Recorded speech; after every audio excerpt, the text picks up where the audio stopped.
What's up, guys? Tambo here with our Week 2 NFL Core Report. Week 2 was a monster for our experts, with many on the Tua stack and that Baltimore and Miami game stack, but nobody was higher on the Miami-Baltimore game stacks than our guy, Big T himself. Tony's player pool, available to premium members, focused primarily on the Baltimore shootout, as well as the Commanders-Lions game, adding in high-scoring wide receivers, including Amon-Ra St. Brown being in his core plays. Tony had a nice day, profiting over $83,000, and our members followed suit, dominating the slate in Week 2. Nadesify hit for $1K on FanDuel. Jacob Stubbs won $4,800 on FanDuel. Trev hit for $10,000 on FanDuel, and Chimo had another monster day, shipping over $100,000. The biggest hit of the day, though, came from one of our members, Racer1A, who shipped over $150,000 on DraftKings. If you're not subscribed to our content, what are you even thinking? Go over to our Run Pure Sports YouTube page right now and subscribe, and go visit our homepage at runpuresports.com to sign up for our premium content. Our members consistently crush. Congrats to all those that shared their screenshots this week. There were too many to feature them all, but drop yours in our Members Never Win channel in Discord for a chance at a future shout out. Until next week, good luck in your contest, and let's keep running pure.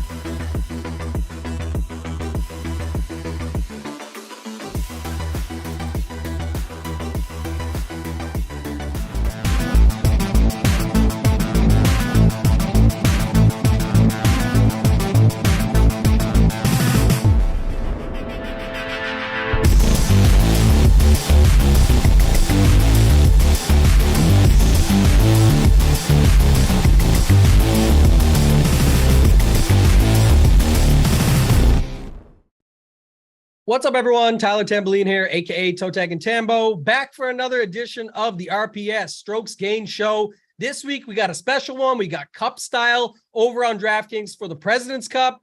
Joined, as always, by my guy, Hoop. Hoop, I'll bring you in, man. How you doing this week? Yeah, doing well. Obviously, a little bit different format here this week, and more of a first look, I'd say, for me. I've looked at some stuff a little bit and did a little digging, but man, is there a discrepancy in these teams. And we were talking before we hopped on here.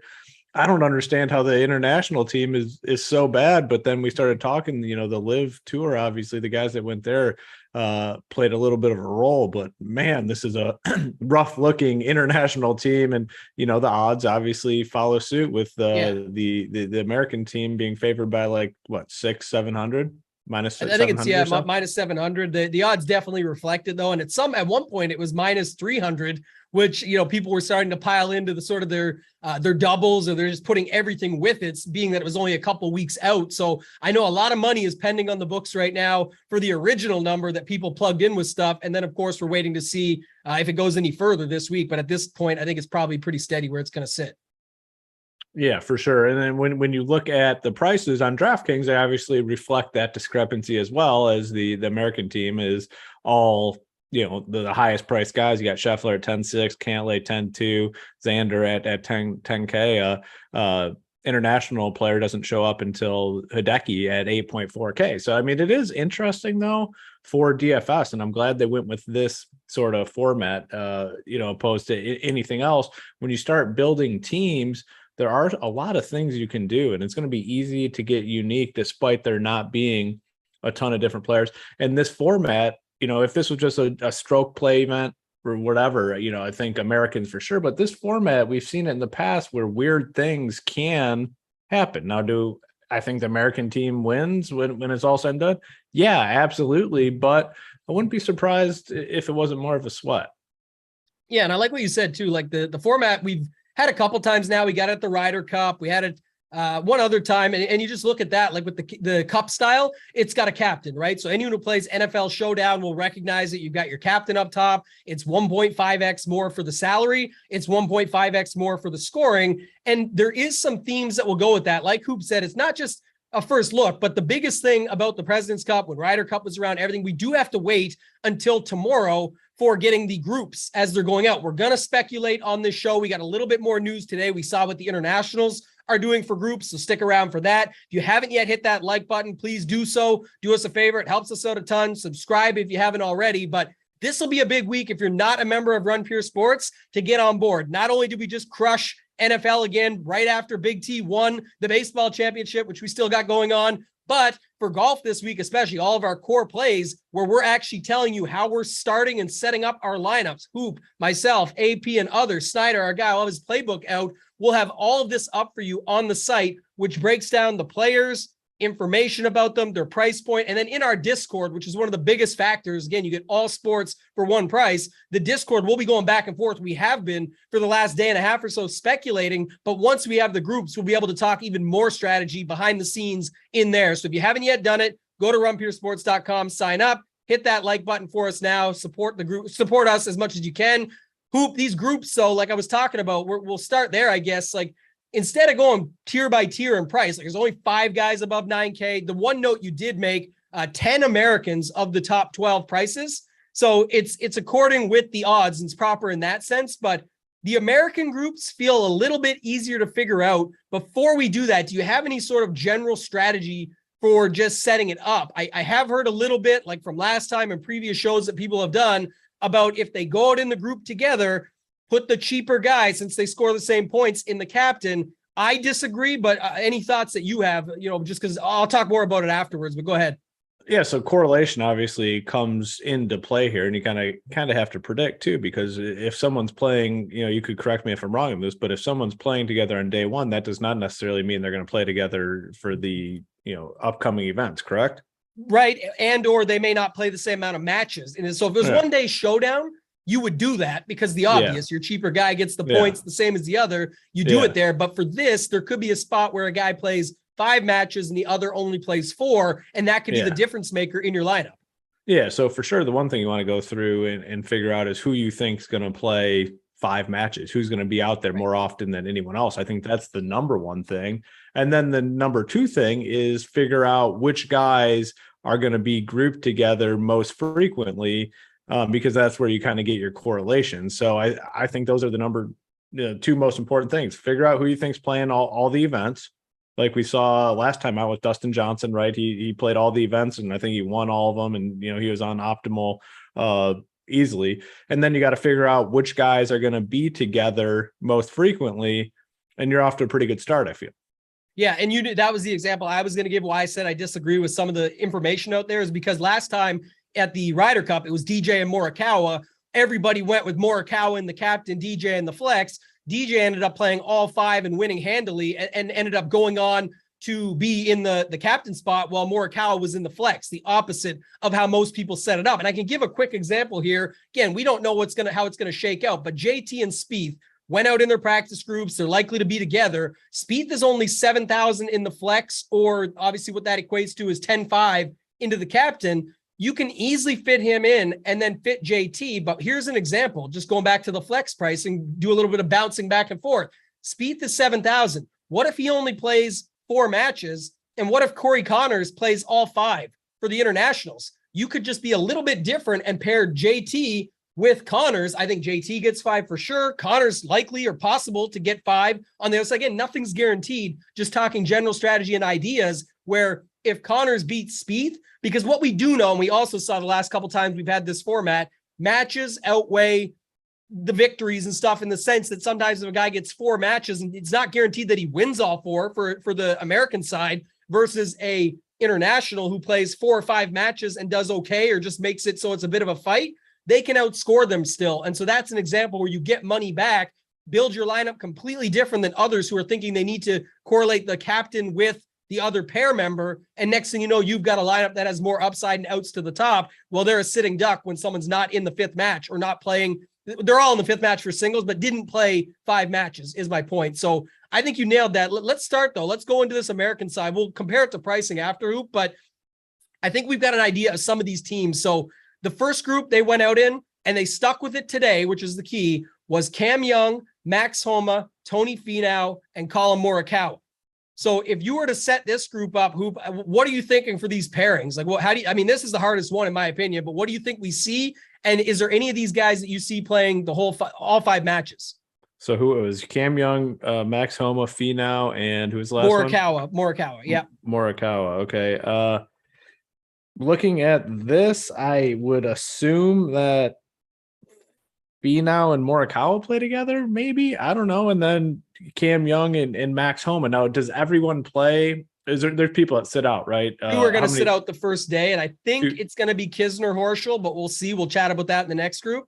Yeah, that kind of makes sense that those two would sit out. Yeah, so I'm assuming that it would be Cam Young and Max Homa and then Finau and Morikawa. I mean, what's your read on it? I kind of like that. The only other thing that I thought of a little bit today was like if you have Cam Young, I would love to see Cam Young and Finau personally because two similar styles. I think they just would make so many birdies. But if you had Kawa, it still works with Finau, to be honest. But if you had Kawa with Young, it's almost like the DJ Kawa version that we saw at he even looks like DJ. Basically, Cam Young looks like DJ and Hatton got squeezed together into one. And then you've got Dustin Johnson Jr. kind of, but you could put those two. And I think Finau and Homa would play nicely off each other as well. Alex in the chat says Homa and Colin would be his guess. So definitely the point is, this is the hardest one to figure out. The better angle to take it at because of that is knowing that it's likely these guys are in and we will get to see the matchups tomorrow. But I think that of this group, Finau would be the guy that I could see playing all 5 matches. I just think he's the possibility here. He's cheap enough. If you compare it over to pricing, he is 8,200 in the flex. So you could put him up top. He's a cheap enough guy that you could do it. If you think it's Morikawa, go with him, mix and match them. But that's sort of where my read is on from this group. Anything else on this group for you, Hoop, before we move on? You'd have to imagine Max Homa going out and winning last week. He's going to get at least one round off. You know, I doubt, I mean, could be wrong, but I doubt they press him all 5 here. I'd imagine he gets one of, whatever event it is. He's going to get one off. So he's a guy that I immediately don't think is going to play all 5. Yeah, I would agree with that. Again, he does have great history at Quail Hollow. We don't talk a lot about the course. This week is definitely a strategy week more than anything else. So I know people are pulling up their match play records and all that stuff. It's not it's as far as the recent form, the sample size, all that stuff. We want guys that are playing well, but even that doesn't tell us much. Who's playing well right now? A bunch of these Americans that we just talked about. Finau, Homa, we'll get into more. That's why they're favored. All we care about right now, or at least what I care about, is strategy and building out these lineups. And you nailed it. That's why we're talking about how many matches we think they get. And we're speculating the pairings because that would be one that would they stay with them. And that's why I think is a good segue into this next group, Hoop, because Porschel, Kizner, the 2 guys that we suggested that might sit out on day 1, we'll know tomorrow, of course, and then Scotty Scheffler and Sam Burns. Now, here's the thing about this group that's just slightly interesting. We don't know how they'll play it.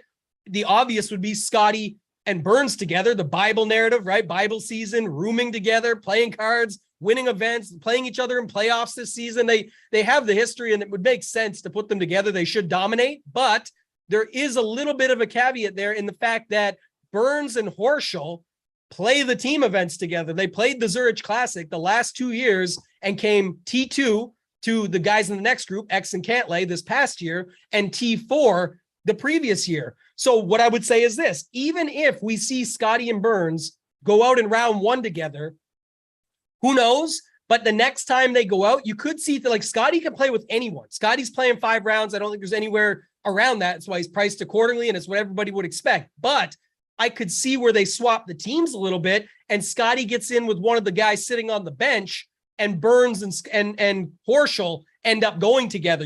I could definitely see something like that. Scotty pounds it out there, an alternate shot. You never know what you could see happen there and swap up. But I do think we would see Scotty and Burns to lead things off. I definitely think Scotty plays the 5 rounds and Horschel and Kizner do not.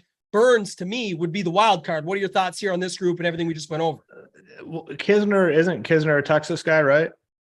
Scotty, I think he's Texas. Scotty Scheffler, Texas. He's a Bulldog for sure. I'm not sure where he's from though originally. Maybe it is Georgia. I don't. Anyhow, I was just thinking maybe a little connection there. Interesting call there. I mean, they've had success in these team play events. You have to imagine at some point they're going to play together. And I have the same read on Scotty Scheffler. Like he can play with anyone. Like he's not tied to anyone. We know Cantlay and Schauffele kind of tied together. Jordan Spieth and Justin Thomas kind of tied together. Scheffler, he'll go out there and play with anyone and have success. So I do agree with that. Spieth, there's no way Spieth goes all 5, right? Like that's one guy that I immediately think isn't playing 5 rounds.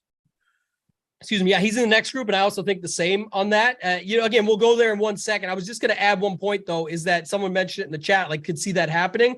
The reason I brought up the Burns, Porschel, Scotty Burns day one thing is because when we get to the international groups in a second, which I've got here, just came out today, my first thoughts right away were like, let's just pick teams out of the groups. But then my second thought was, what if they're just practicing and getting ready for alternate shot? Like you're throwing them off. Like they're going to do whatever they can to be a little bit unique and different here because they know they're big time underdogs and they're going to just play it to do their best possible groupings that they can get to win, which I don't think these groups they have look like, but we can go to that in a second. Who go ahead though, because you just talked about Spieth, and in that group it was the obvious JT Spieth, Cantlay X. Obviously, Cantlay X. We expect that to be a thing. Expect them to stick together personally, but I could also see where they sit one of those guys around, and I could see JT for sure playing all five. So I don't know how you want to go about this group, but anything you could see that happens differently there. I think, you know, when these pairings come out and people see that Cantlay and Schauffele are together, assuming that's the case, which it's going to be, I think they probably become, you know, the highest owned guys probably on the slate. Like they've had the success together. People are immediately going to go to them. 10-2, 10K, you can make it all work. That's one thing that just stands out to me now, how you factor that into building your lineups, whatever. I just think when people see those two together, they're immediately going to them. Justin Thomas at 9.6, you know, if we're confident he's playing all five, I think it's a good price break from those guys up top, like Scotty, Cantlay, Schauffele. And then Jordan Spieth is a guy that I am not he'll be one of my lowest owned American guys, I guess is what I'm trying to say. Now if JT and Spieth come out and just dominate, it could bite you because I guess there is a chance that he plays five. I don't personally think it is. So Spieth is a guy I'm immediately kind of bumping down, not fading by any means, because if I'm playing JT and I'm going to play some Spieth, but it's very interesting. I just think, I haven't looked at ownership or anything, but as soon as we see Cantlay and Schauffele together, I think they immediately become the two very popular plays up top. Yeah, and I want to talk about that because I was just thinking about it now too. So I said one thing last night with Kenny on the Fantasy Golf Degenerates was I think if people go by this rule of see the Spieth JT stuff, and remember, we're still in a bubble. We talk about this all the time. People don't believe it for some reason, but we are. The casuals are still going to make mistakes. There's going to be lineups that don't make sense. There's a possibility because of everything I said that they could get there, but I think you could put a lot of guys in that maybe don't see the scoring or the matchups. But what I will say is that I could see people putting Spieth in the captain just because he's so cheap, right? And then you can obviously fit JT, he's the fourth highest price guy, and you still have almost 7,500 left when people do that. I like avoiding that personally. The second thing I would say, Hoop, to your point, just because I'm with you on Spieth, I don't believe in that as much, and I don't even think he's that good. Secondly, though, is the Cantlay X thing. They almost have to be, in my thoughts, the highest owned in the flex, because it's really hard to build around them in the captain. Like if you put X in the captain, the cheaper of the two, and then you go put Cantlay, you only have 6,200 left. Now there is guys as low as 4,000, but here's where I think this becomes a problem. Almost like how we talk about an NFL showdown, Hoop, when you use those cheap captains to make all the dudes fit. It's like, okay, it definitely works. It's helpful, but in a large field, it's not helpful because now you land on the same combination as everybody else. When you put in X and Cantlay, you either just keep stacking the cheap Americans with like Kizner and Horschel, but we already know they're probably sitting on day one, so that doesn't help you. And then if you want to go, let's say when we're going to segue there in a second, it ends up being KH Lee and Siwoo Kim, you could fit that whole team, but then you still end up in the same zone of those two Americans that are teamed up. You're going to end up with the same team. So I find it really hard to play those guys together. You almost want to kind of pick like X. I think X is more likely to play five. I think they both obviously could, but you kind of want to hope that a Burns or a Finau sneaks out a fifth round or a fifth matchup and it's not Cantlay for some reason, right? Or something along those lines. I think it's just the way you have to think about this going in. So anything else on the Americans or just strategy from that you want to talk about before we move to the internationals? We'll go to captains and roster construction at the end, but beyond what we're talking about. But anything else on the Americans you want to talk about here? Yeah, the one thing that I guess it's going to go into one of the talking points that we're going to have here down the stretch, but the only way you can really play for premier Americans is if you play a cheap international captain. So I don't know how often people will do that. But, if you just plug in, I just did it, for example, here, you plug in Munoz at captain, you got 8.8K left per spot. So you can load up on American. So I don't know how, like I said, I don't know how often people will do that. But that's just an interesting dynamic here with the really low prices all the way down to 4K. Yeah, I mean, that was the other question. We can talk about that now before we go to the internationals, because I guess that's the point. Like, let's say you've got, so Munoz to me is a bad example. I know it's a good example for showing the cost value because he's the cheapest, but I don't see him playing 5 matchups. But what if Pendrith, who likely plays with Connors, we're going there in a second, out of the gates, the Canadian aspect of it, the how well they know each other, they're roommates, everything that goes with it. So if he plays 5 matches, I could see that. But then I think some are saying, Hoop, and I'll get your thoughts, like what's better? Pendrith playing the 5 matchups and not doing as well, but you'd have to think if he plays the 5 matchups, he is playing well, or playing Billy Horschel, even though it's only 4 matchups, but let's say it's 4 wins. You could still get Billy Horschel, X Cantlay, and then a bunch of, like let's say, who else would you want? Let's say it's Finau and Homo. We won't build the whole roster. Okay, Finau and Young, 6,300. You can do it. So what do you think is better? We won't do the last name, but do you think it's a Horschel with that type of setup?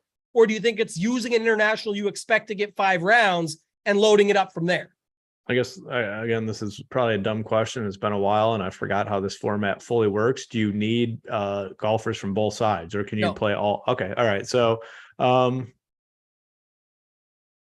that is tough. I mean, if you think the US is coming out and just kicking ass, which the books indicate, maybe it does make sense, because we already know, I remember from this format in the past, the guys that are sitting out first are going to be the lowest owned guys on the slate by far.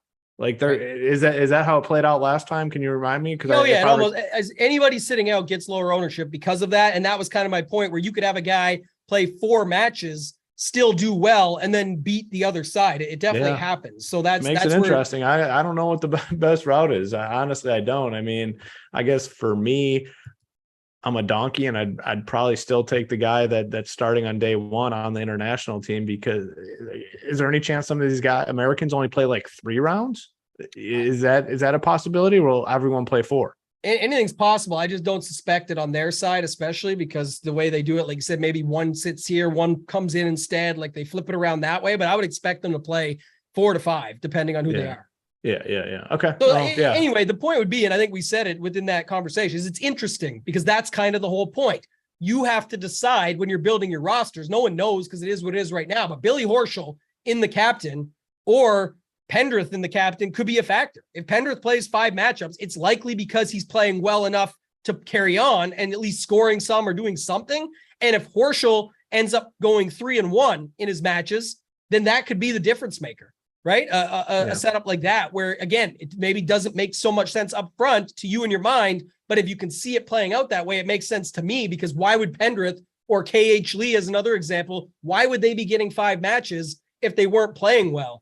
Whereas Billy may only get the 4 we suspect out of the gate if we see him sitting round 1. And then on top of it, it doesn't mean he wins all 4 that he plays just because he gets 4 matches. So he could suck, right? Based on, okay, that's a good point you brought up. So based on what we're speculating, these Americans, the top end Americans, are going to have massive advantages in their matchups. Like if Schauffele and Cantlay are paired together, whoever they're going against in that first round, they're going to have a huge advantage. The betting markets will indicate that whichever international pairing does well, and there will be one most likely on day 1, they are in the driver's seat to play all 5 rounds, most likely.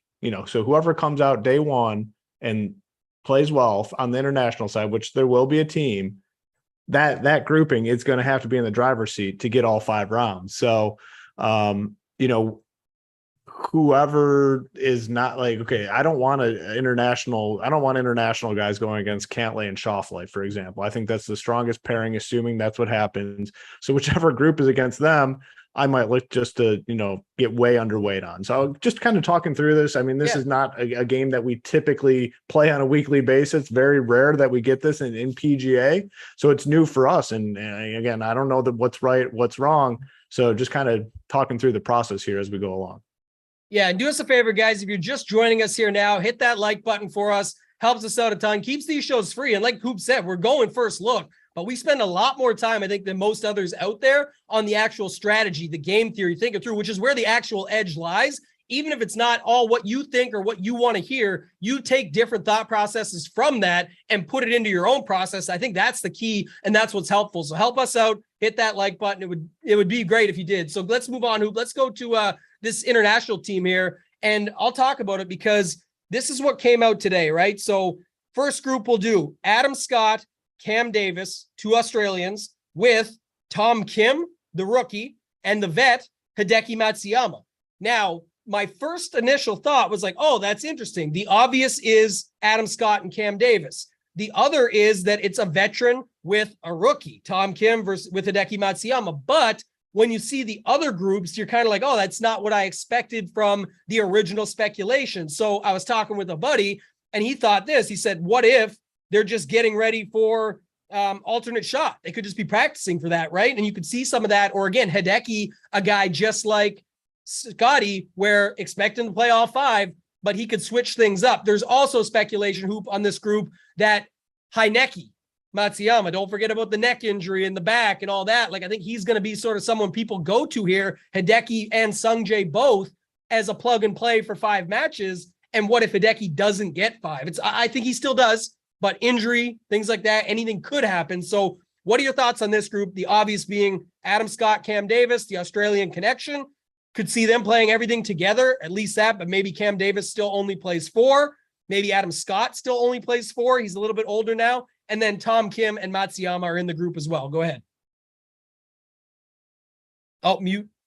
Yep. It's got to happen once. This is where it gets tough because, you have to imagine like Hideki Matsuyama, whoever he's paired with, they're going up against one of the top American teams, I'd imagine. So he's probably facing off with, Cantlay, Xander, JT, Spieth. He's going up against one of the top teams on the American side, which leads me to believe that they're going to get dusted because I don't think Matsuyama is very good. So he's like the first guy that I'm really considering just full fading on this slate. He's 8.4K. People are going to be on him. He's the biggest name, I'd say, on the international side. He's the first name that I'm considering just fading, and he's the most expensive at 8.4K. So I don't necessarily care who he is paired with. I know he's going to be going up against a strong American team, and they probably get their ass kicked right out of the gate. So probably going to be off of him. Adam Scott being, what is he, like the oldest guy in this event, right? He's got to be, have to imagine he's getting at least a day off somewhere. So probably off of him as well. But in terms of the pairings here, would they pair Scott and Hideki together, you think, or no? I don't think so, no. Yeah, I don't think so either. So, yeah, it's probably got to be Scott and Cam Davis and then Tom Kim and Hideki would be my guess. I'm thinking that, but I'm thinking, like I said, it might just be one day that we see. And again, things can change. They don't have to lock anything in beyond the first round. So my thoughts are, what if this is only an alternate pairing to see if, obviously, Cam Davis and Scott are going to stick together. But, Tom Kim and Hideki might be a maybe for day 2. Let's say we see Sungjae go out with Tom Kim in round 1. Sungjae, so what would I say? I say Sungjae. Gosh, our boy Kurt is going to have his pants off all week with all the Asians together, and oh man, he's going to be loving it. I could definitely see that happening though, right? If you saw those guys together on day 1, you would have, like, if they played well, they could stick together. And again, Hideki can be moved around. It doesn't matter. They could either give him a rest and let those guys keep rolling, or they could put it the other way. So I think that you've got a setup here with Tom Kim, Matsuyama, just practicing together. But if they are in round 1 together, it's interesting to think about. The other angle to what you said, Hoop, I think is a good spot. Like, for the majority, definitely fade whoever's going up against taking an L out of the gate. That's usually a good sign. But because of the format, man, and because of how things can happen in this team play, you could definitely see a scenario where you leverage that spot, at least in some of your lineups, because you would play those guys and not play a Cantlay X. For example, we already said reasons why Cantlay X could be hard to get into your lineups and get unique with, So why not play the team that plays against Cantlay X in day one, leave Cantlay X out and have some different rosters built that way so that you double down if you're right. I wouldn't go of your portfolio a large portion, but I would definitely do that where you can double down on your leverage right out of the gate, take out the chalky combo of Cantlay X and pick up the steam with those other two internationals on the other side, which also could lead to them on a side where we have a lot of question marks, seeing more matchups throughout the tournament, which ends up being better for our scoring when most will be lower on that because of the original reasoning. So I think that's interesting. Let's go to the second group, though. We've got the second group is Pendrith and Connors. Seems very obvious, like Scott and Davis, right? The Canadian connection. And then it's Sungjae Im and Sebastian Munoz. Give me your thoughts here on this, because like I said, I originally thought Sungjae Im would be with Tom Kim. Again, this is pairing speculation. Doesn't mean anything. I'm just, we could still see it, but I think that's sort of what I've seen and heard. So Pendrith Connors seems obvious. You know me well enough, buddy. We've been doing golf shows for a while. You know which international pairing will be my favorite. We know you love Canadian guys. We figured that out last week. And it worked out pretty well, actually. Not with Pendrith, but Svensson climbed the board quite a bit last week. Your main Canadian boy. Yeah. So I mean, assuming Connors and Pendrith are together, which you seem pretty certain of, it's going to be my favorite international team. I think they have a legitimate chance to compete with, I don't know, just about any of the American teams, which might sound a little bit crazy, but if that is the pairing, you got Connors, who's always just steady. I mean, and I think this format fits him pretty well. And then Pendrith, who's kind of like a rising star, has played some phenomenal golf. Wasn't great last week, but a lot of solid finishes recently. That's going to be my favorite for sure. And then then Im and Munoz, I mean, 4K for Munoz has me interested. If he's out there day one, I'm going to be interested in him because, like I said, whichever group on the international side gets a win out of the gate or plays well, they're going to be a priority for round two. They have to be, just assuming that the U.S. or the American team does well here. So I like both these pairings better than the group that we discussed before. Yeah, and I think more will go here. But again, when you have Im, Matsuyama, people that they expect to see 5 rounds, which we'll talk about in a second, you've got that. And then on top of it, you've got another group, which we'll get to, but Siwoo and KH could be a potential group as well. So that's what I'm thinking. You just got to, be a little bit different here. But I do think a couple things. One, even if they don't have the best setup, Corey Connors and Pendrith, everyone's playing singles on Sunday. If they already had 4 or 5 matches, which they possibly could, that would be their 5th, I should say. But if they've already had 4 and that's their 5th, those are 2 guys that I'm not, I would love to have in Sunday singles. Like you think about Corey Connors, ball strike you to death. That's a saying. Like he would just in one-on-one ball striking down the stretch, he can take out someone pretty easily on a Sunday, especially if it goes like everyone thinks and the Americans just crush.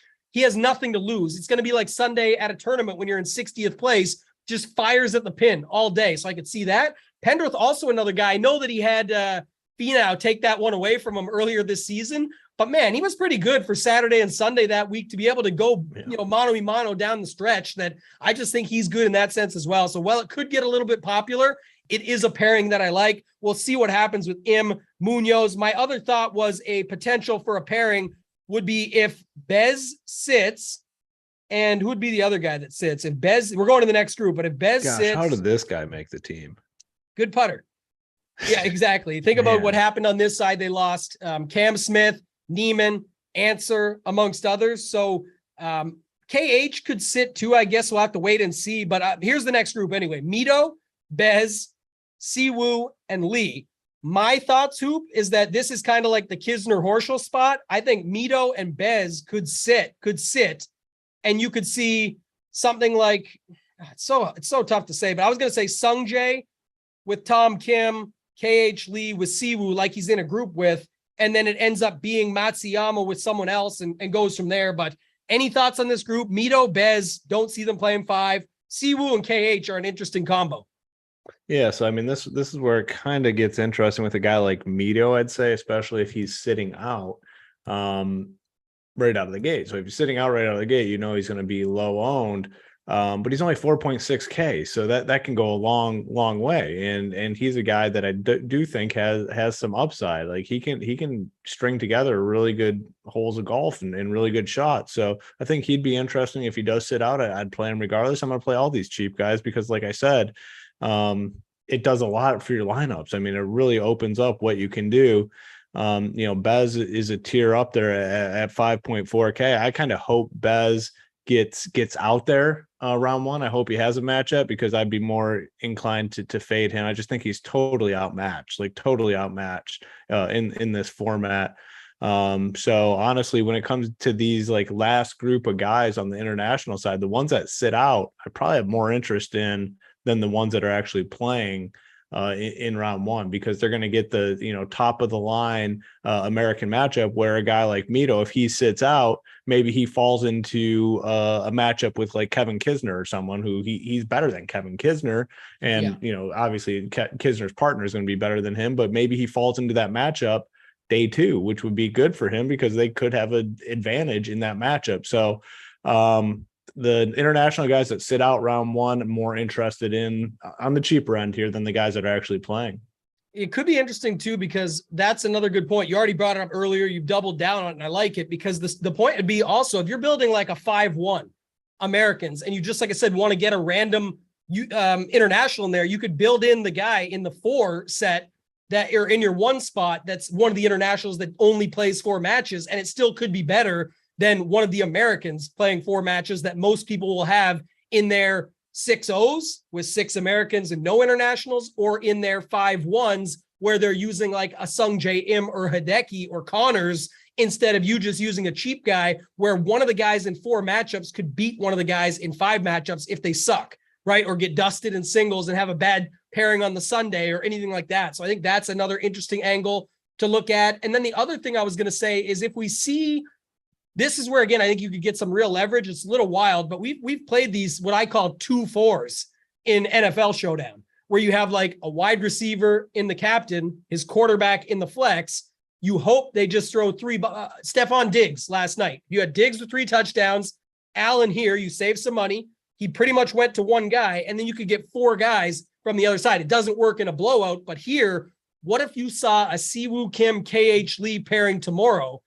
You expect that to be a team. They're literally so cheap. Like if I go KH Lee in the captain, Siwoo in the flex, I have 96.25 per person. Yeah. You could get the 4 best Americans that are going to play 5 matches. Like I'm not going to fill it all in, but Sheffler, Schauffele, JT, and I'm not building the whole lineup, but you got a good lineup there like that. You know what I mean? Where there's only so many people watching, so I'm willing to split it. But that's my point, is if you saw that pairing, I would not have a problem taking a shot on something like that. Because again, even if they draw a bad matchup in the first round, if they outdo it, you might want to build it a little bit different and leave money. Like if they draw X and Cantlay, you could still do something like put them no X and Cantlay and get like Sheffler, JT, Homa, and see what happens. So I'm looking at stuff like that just to try and get a little bit unique here. I think people aren't fully considering everything.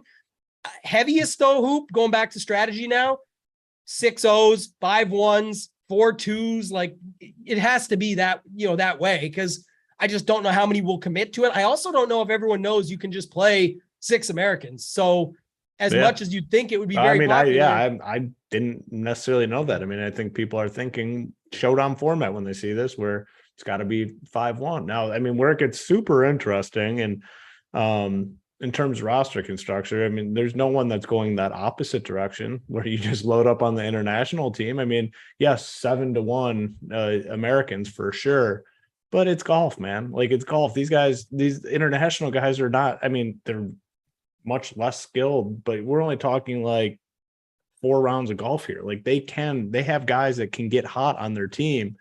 You go that opposite route, maybe. I mean, you do this a lot where you do different builds within your overall build, where you take 10% of teams and do it this way. No one's loading up the international team. Maybe the American guys go out and get hammered or something after round 1 and kind of fall apart the next. You don't know. Anything can happen here in golf.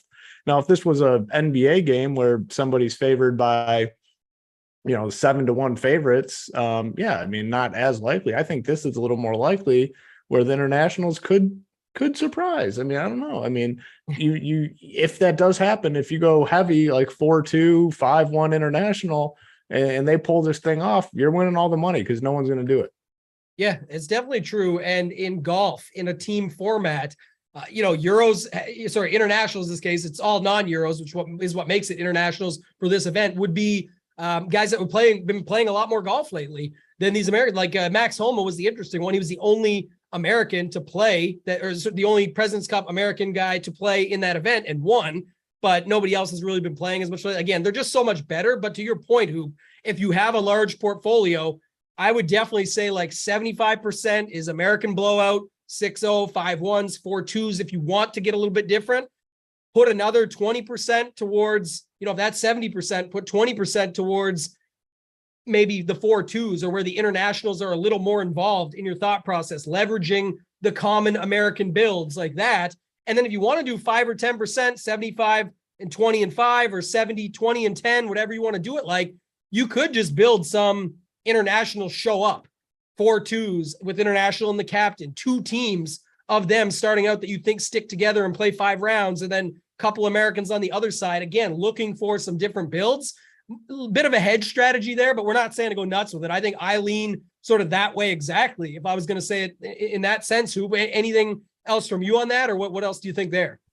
No, I like that strategy. I mean, the main thing, like I said, just to go back to the beginning is, correlation for sure. You want to make sure especially with the captain spot, you want to make sure assume that in most of those lineups, you want the person they're playing with. If you're playing Xander in captain, you're going to want to get Cantlay in there as well in your flex. So that's the one thing. And then another thing is obviously predicting who gets the 5 rounds, who you think will play all 5 rounds, or somebody that could get 4 but could have success as well. So I mean, it's just very interesting. If this was the format we played for PGA DFS each week, we'd have it figured out. We'd know where to go. We'd know what sort of roster construction you need to be successful long term, but we just don't play this that often. So there's still a lot of unknowns. You can just do your best with it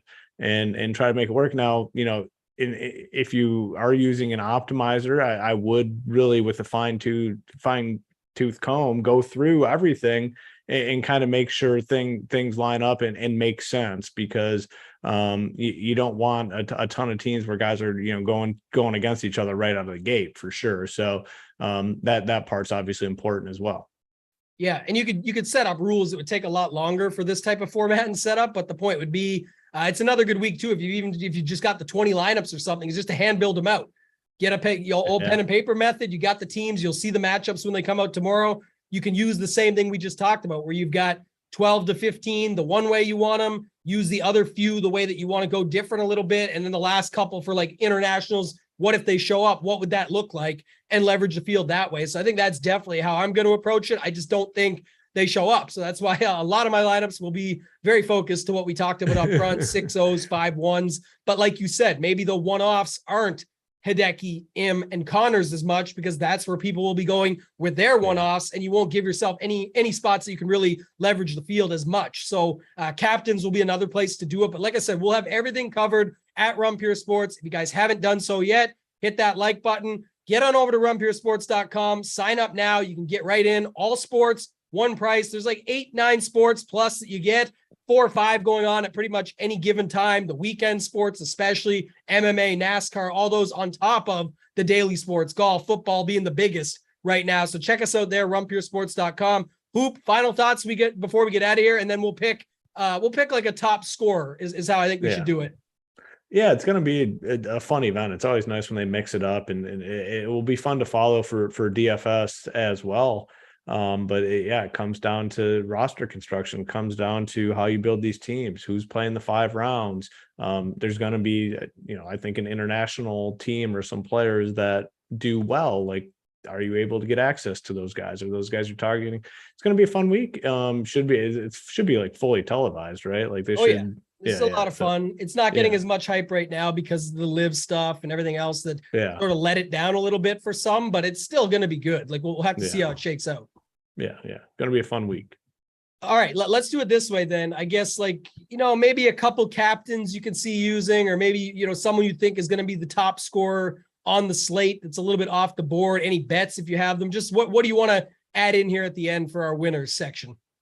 Yeah, one name that kind of stands out to me and did right away when I looked at this is Cam Young. 6.6K. He's a guy that I think, like, if he does really well, he has the potential, I think, to maybe play all the rounds. I could be wrong. Like I said, I don't know, but like, he's a guy that runs hot, man. If he's on, and they need him, I think they will keep him going. The price tag at 6.6 is very, very nice. If you plug him into captain, you're left with 8K for each spot, a little over 8K. So he's a guy that stands out. I think he could be someone that's on the optimal at the end of the week.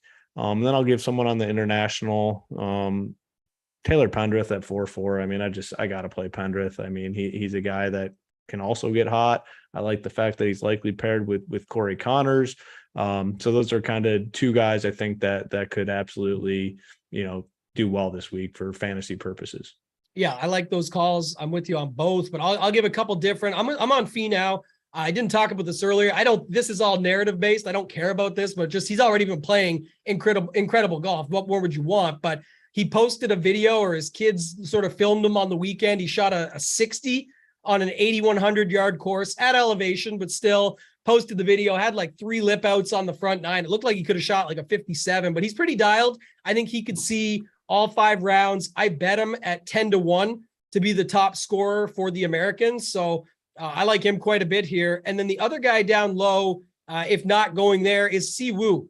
Siwoo at 7,800. We'll see him out there tomorrow. I think there's an opportunity here. He's definitely a good play. I think most gravitate towards Tom Kim, Taylor Pendrith, and then of course Connors, Im, and Matsuyama. So I'm kind of squeezing right there in the middle. I'm with you on those other guys that you mentioned, but I'm going to add a couple different. So Siwoo for the internationals down low, and then, like I said, if he gets paired up with KH, I think you can do a lot of different stuff with how cheap both of them are. And then even in like your 4.2s we talked about, or 2.4s, and then Finau up top. Again, there's other guys there like Matsuyama, Morikawa, Burns, all of them. So I think Finau would be a good play in there. He'll be a little bit popular, but someone I like for the slate. But that's going to do it for this week, guys. Appreciate you sticking with us. If you're catching this later on, do us a favor, hit that like button, hit the subscribe. Future shows, doing all kinds of these shows for the swing season. Every week we'll be here 12 p.m. Eastern. I think it's the Shriners is next week, isn't it, when we come back? Or Sanderson Farms. Yeah, so Sanderson Farms, then Shriners. But that's going to do it for this week, guys. For Hoop, for Simon behind the scenes, and for myself, Toe Tag and Tambo. Simon, get us out of here, man.